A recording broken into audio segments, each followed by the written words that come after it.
प्रमोद सरकार रायजो राजाफोरनि दरखार फिन आरोबाव इउपिपिएल सरकार बयनिबो आंगो प्रमोद सरकार सान्थि खौसेथिनि ट्रेक्टरनि सबियाव सान्थि खौसेथिनि ट्रेक्टरनि सबियाव भट होनानै देरहासारनो फै फिन आरोबाव प्रमोद सरकार रायजो राजाफोरनि दरखार प्रमोद बर' लं लिभ ट्रेक्टरनि सबियाव भट हो इउपिपिएल लं लिभ आरो प्रमोद बर' बिथांजों जुदि पार्टिफोरखौ रुजुलायोबा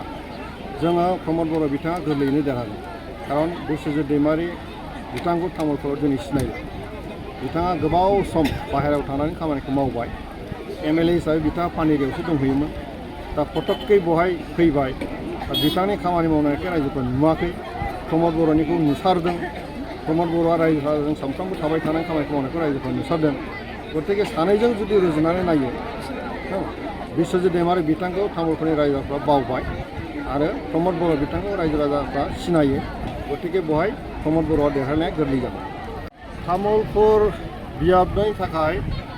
जोङो इउपिपिएल हान्जानिफ्राय फानगोनां प्रमोद बर' बिथांखौ जों बिजाथि महरै दैखांदों आरो बिथांनि नामै आं दिनैहाय फोसावदिंनाय हाबाफारियाव बाहागो लादों नैबे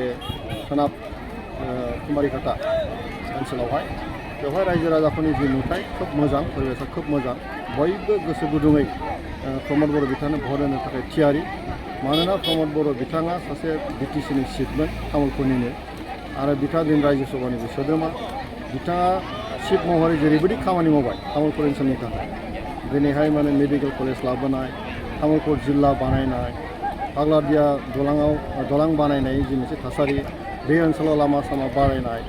जौगानाय खामानि मावनायाव प्रमोद बर'नि गासैबो खामानिखौ नुजोबखानाय रायजोफ्रा गतिके रायजोफ्रा बयबो बेखौनो बुंसोलायदों जे प्रमोद बर'नि अनगायै जों रावखौबो नाङा प्रमोद बर'खौनो जों देरहागोन आरो प्रमोद बर'खौ जोङो तामुलपुरनि एमएलए हिसाबै मोननो हास्थायो बेनो दा तामुलपुरनि थासारि जानानै दं अरुनदय दाननाय मानाय बाथ्रा बुंनायफ्रा बे खोब गोरोन्थि बाथ्रा बियो गोरिब गुन्द्राफोर बयबो मोननांगौ आरो बे गोरिब गुन्द्रा जायफ्रा मोनथावथाव बे मोनथावथाव मानसिफोरनो होनो थाखायसो बे स्किम बे नों होनो नागिरनाय सरकारनि दायित्वआथ' नों होनायसो बेखौ दाननायनिथ' नङा गतिके बेयो जाबाय बिथांमोननि सिन्ता जे होखानाय जिनिसखौ दानफिननाय बुंनोनो मोना होनांगौसो बिसोर जों होबावगोनसो होननांगौ बे बाथ्राखौ रायजोफ्रा मोजाङैनो मिथियो गतिके बिथांमोननि जे आखु जे मोनसे दादागिरि जि स्टाइलनि बाथ्रा बुंनाय बेखौ रायजोफ्रा मोजाङै बुजियो आरो बयखौबो जों बुंदों दिनै अरुनदयखौ जायफ्रा मोनदों बेखौ दाननो हाखाथारा आरो बे नियम बायदियैसो होनाय जायो आरो जायफ्रा मोनथावथाव बिथांमोना मोनखागोन एमएलएनि गेजेरजोंसो जितु जायो दा प्रमोद बर' बिथाङा एमएलए देरहाखांनायनि उनाव बेफोर गासैबो थासारिखौ नायजोबगोन बेखौ प्रमोद बर'निखौ बाद होनानै एमएलएखौ बाद होनानै अरुनदयखौ बोरै होगोन गतिके रायजोफ्रा बे बाथ्राखौ मोजाङै मिथिगौ आरो सोरबा दाननो सोरखौबा दम होनायजों आगोलनि बायदि मानसिफ्रा दिनै रावखौबो गिनायाव गैया गणतान्त्रिक भाबै बयबो गावनि साननाय बायदि दिनै मावनो ओंखारबोदों